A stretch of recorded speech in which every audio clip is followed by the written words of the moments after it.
అన్నిటికంటే భరతమాత మీద కనీసం గౌరవం లేని మహానుభావుడు.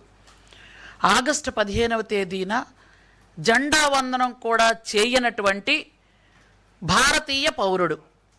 భారతీయ పౌరుడు కాని పౌరుడు అనాలా ఏమనాలా నాకు అర్థం కావడం లేదు. ఒక మాజీ ముఖ్యమంత్రిగా పదవి నిర్వహించినటువంటి వ్యక్తి మనం అన్నిటికంటే విలువ దేనికి ఇస్తాం చెప్పండి?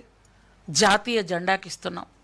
ఎప్పుడో ఒకరోజు తల్లిదండ్రితోనూ ఒక మాట అనిపించుకోవచ్చు, ఒక మాట అనొచ్చు.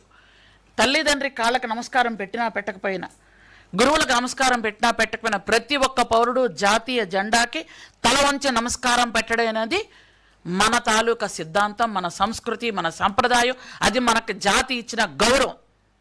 అట్లాంటి గౌరవాన్ని కూడా పక్కకు తోసేసి ఈరోజు ఒక భరతమాత అంటే నీకు గౌరవం లేదు, కన్న తల్లంటే గౌరవం లేదు, ఒక చిన్నాన్నంటే గౌరవం లేదు, తండ్రి చనిపోతే ఆ శవం పక్కన నిలబడి రాజకీయం చేసినటువంటి తండ్రి దగ్గర గౌరవం లేదు, ఎవరన్నా గౌరవం లేదు. అసలు ఏం బ్రతుకో నాకు అర్థం అవడం లేదు ఆ మనిషి బ్రతుకో.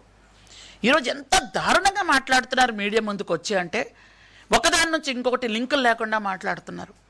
ఇక్కడ మాట్లాడతారు, ఇంకో దగ్గరికి వెళ్ళిపోతున్నారు మాట్లాడట్లో.